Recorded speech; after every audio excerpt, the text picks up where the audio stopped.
Welcome in, and I'm going to do some analyzing of these Challenger highlights that I have. So it's just a bunch of random highlights. I'm going to go through them and see what we can come up with. I have my tennis map here that divides the court into these target areas, and we'll use that as a reference as well. So here we have Enzo Quacca from France in the far court, and Ethan Quinn from the United States here at the bottom. And we can see he's sitting back to make this return. Let's just run the point through.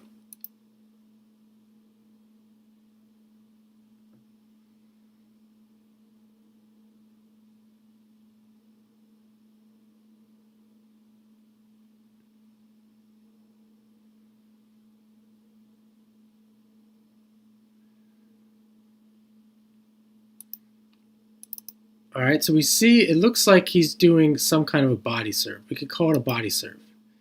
And because Quinn's so far back, he's able to just sit back. The body serve really isn't that effective. He's going to be able to return it where he wants. He returns it to number 4 there in the back middle, which is pretty common.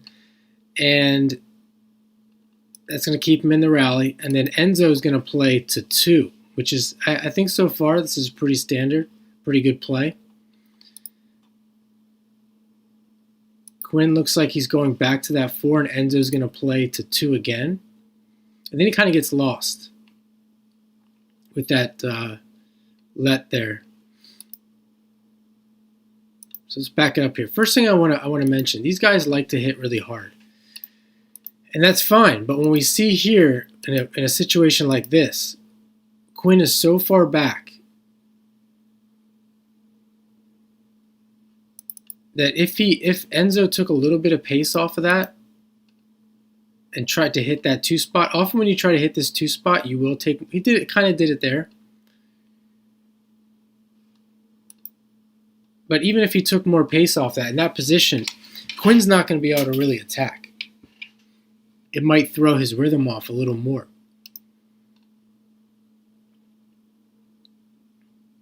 So here it looks like at this point he's just really trying to keep the ball to the backhand side. And here's where I think he really gets lost. He's just slicing the ball aimlessly. It lands in the middle of the court. He could have hit a drop shot there. So we back it up because you'll see he does win this point, but ideally these guys don't want the points to go this long. That would have been a good time to slice it here, slice it maybe to 2 on this side. And he goes right to the middle of the court. And then Quinn, we can see, has a chance to really end the point here. And he decides to go back to the back of the court. And it could be playing some kind of strategy where I do this often, where you're just going to hit everything back here to 4 and see what happens. See if you can out-rally the person. And he gets another one in the middle, and then he shanks it.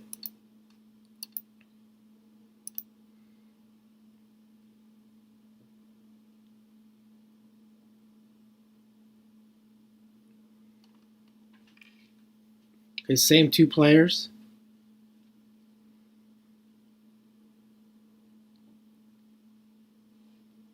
All right, a little double fault. We got Brandon Holt here. I just found this out. He's the son of Tracy Austin.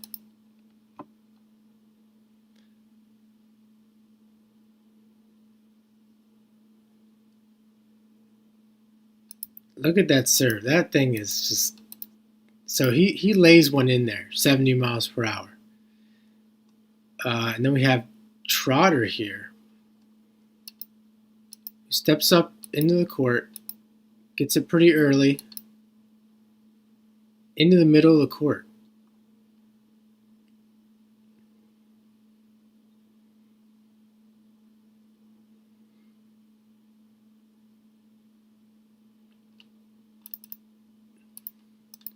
So something here to say when you're trying to take the ball early, or really returning at all, you don't want to hit this middle spot. So it's almost like if you're going to return it early,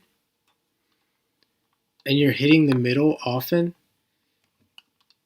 even if you're giving them a little bit of, you're quickening the pace up a little bit, it's still almost better to find a balanced position or a back position to make sure you get that ball to where you want it to land. That's going to give you control over the rally, or more control over the rally. But anyway, it's a good effort. Still keeps the pace of the rally quick. And then we can see Holt's going to do the same thing that Enzo did. He's going to play to this 2 spot.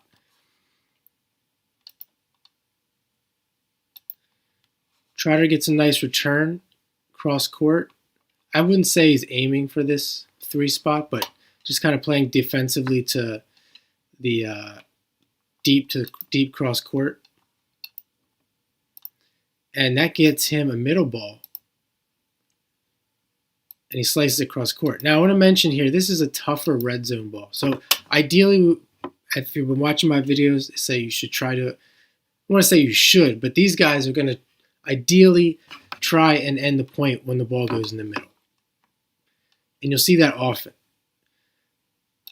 But here, Trotter's not in the greatest position. But from here, you can see, you could ask yourself anyway, how can he attack from here? Well, he can hit a drop shot here. And you've heard this before.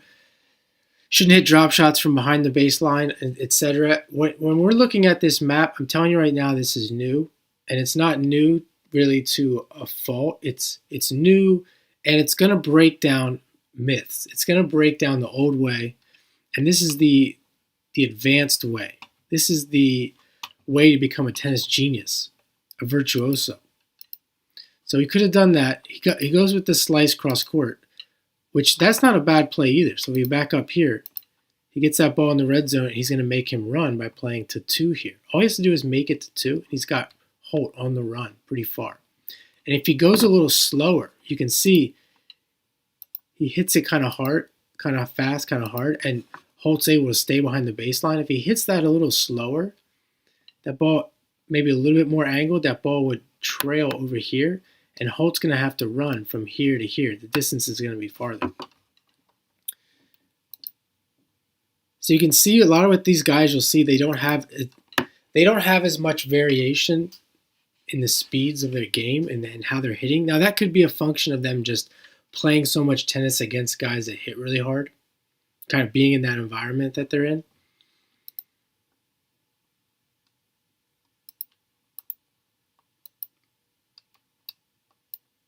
Then we get into a little cross-court 2 rally. And this is the thing about just the cross-court and why it doesn't exist as a strategy. Here, the ball goes cross-court to 2. So we get that 2-to-2 exchange. And it's more in the middle, like right here. And you can see Holt just easily go down the line for a winner. One more thing I want to mention. The really athletic guys like Trotter here, he could have got that. This is where sliding comes in. You see like a Holger Rune. I mean, to me, he could have got he definitely could have got that. He doesn't even slide into it. So I don't know much about him, but let's move along here. We have Quinn serving and Enzo again.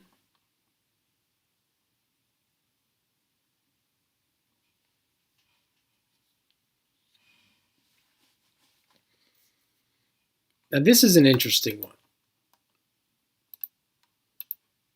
This is stuff I like. And this really works with advanced tennis.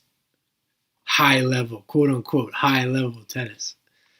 Here's the serve to the backhand. Enzo moves up a little bit, plays a nice deep return to close to 4. And watch Quinn. Watch his eye. Watch his vision. Let's look at his vision. From here, right? From this point here, he's going to play to 2. Look at it from this standpoint. Doesn't matter where Enzo hits it. Here again, he's in a good position that he can hit where he wants. Back to 2. And again, back to 2. And so 3 balls. Essentially, it's a serve. All he did was a serve, and then everything to this 2 right position. And if in his mind, in his vision, if he continues to do that from that point on, he's going to have the advantage. Unless Enzo does something different or can anticipate in some way, he's just going to keep recovering to his recovery spot because he doesn't really know that. He doesn't know that Quinn's not going to go over here. This is the thing with the serve as well. A lot of times when you hit the serve to the same spot 5 times in a row, you think, well, they're going to know that I'm always going to go there. They don't know. I mean, there's always that. You never know. That's the benefit of this, of having some variety, that you can continue to go to these spots and they don't really know that you're not gonna go away from it. And it has this effect.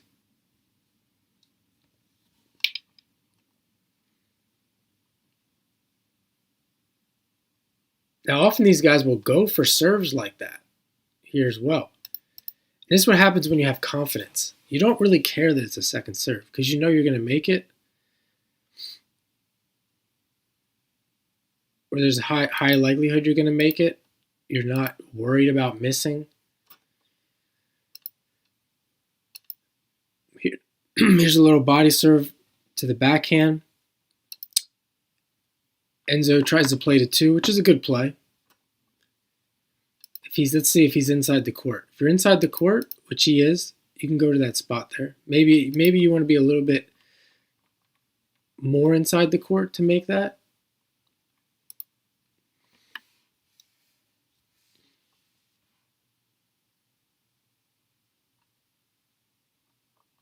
And this is an easy one all day. Little serve out wide. Gets the short ball to 2. And it's really, not only is it to 2, but he's way inside the court. He's going to go to 3. And that's, you can see he doesn't really have to even hit it hard. As long as he hits 3 in that position, just in rhythm, and style, it's going to be a winner.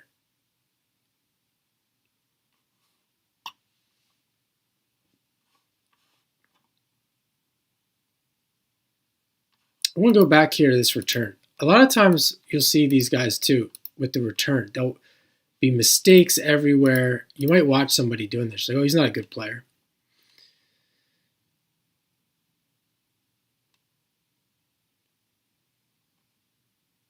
You can say, because the guy's making mistakes all the time. Well, if we look here at this return, in these situations, you might do this. So Enzo gets a pretty good first serve where he can get some pace on it. And he's going to go back towards the baseline here to the 4 target. And he misses a little deep. I mean, you might miss that 3 or 4 times in a row because in his mind, it's like a first serve. He's got to take some chances. He's got to take some risk because he's going to lose the game anyway if he doesn't.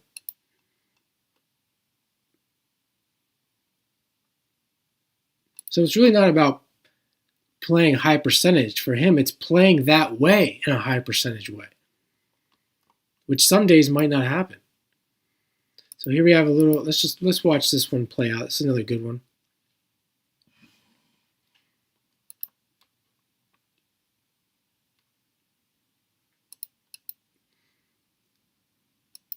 Quinn goes down to the backhand side on the serve, kind of flat, gets a ball in the middle, and he's going to play to 2. Gets a slice. He sees Enzo on the defense, comes into the net, and he plays the 2 to the other side. Again, there's that 2 and 2. Now he's combining both sides.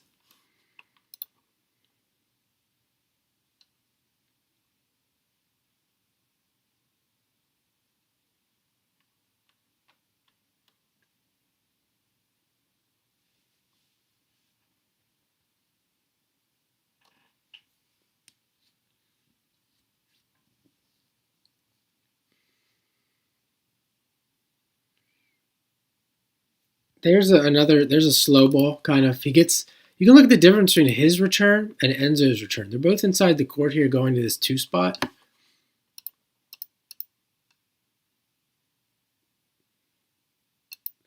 But Quinn takes some pace off of it and draws the error. Because these guys don't like dead. I mean, there's dead balls that sit, and then there's balls like this that are like in between a sitter and a fastball. And you can see this is different from what Enzo tried to do. He tried to hit it hard. Quinn is just hitting the target there, and he draws the error. And again, this comes down to thinking about people's perception. Let's say he doesn't draw the error there, and Enzo plays a winner or something. You might say, well, he didn't hit it hard enough. Well, in this situation, we can clearly see that he doesn't want to hit it hard. Because if you watch enough professional tennis, or if you play enough tennis, watch enough tennis, this happens a lot. These guys don't like balls like that.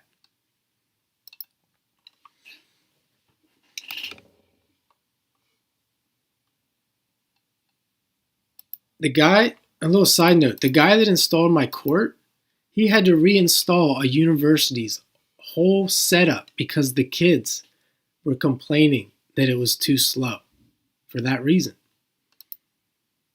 He had to do it for free. So here's Enzo again, serving, gets that middle ball. Kind of does what Quinn does earlier. Gets the middle short ball, and he spins it to 2. Maybe a little bit close to the line there. It depends on how we mark up the court. And we can see the difference. Because I said earlier, if we just hit the target, it'll go there, but he doesn't really hit the target. If he goes to 3, it's going to probably be a little longer, or maybe less spin, but maybe not. But Quinn, at the very least, he's not going to get a play on this pass. He's going to get, Enzo's going to get a volley or an overhead there.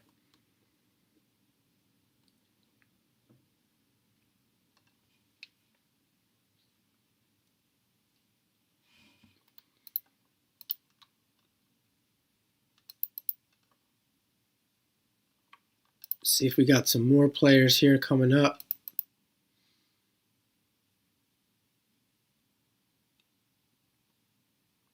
We saw this earlier. And I'm not planning this, folks. This is all I just hit play. I just hit record. Here's Quinn way back in the court, playing to number 4. Enzo's going to go to 2 again, but this time he goes slower. And you can see Quinn had to come up and slice it. And that gives Enzo more time to play this side to side, 2 to 2 to 2. And then he goes to 4. He just randomly switches to 4 here in the middle. Tries to catch Quinn off guard. Now he's back to 2. And then Quinn goes to 2, takes control, and hits that spot. Now, this is the thing. This is the tough thing about this sometimes. You get too creative. Because this is a creative endeavor here. This is up to you to form these patterns. And you can see Enzo going 2 to 2 back and forth, and then he decides to change. Now, he could just stay with 2, as I showed earlier. When Quinn was over here, you can just keep going there because Quinn doesn't really know where he's going to hit.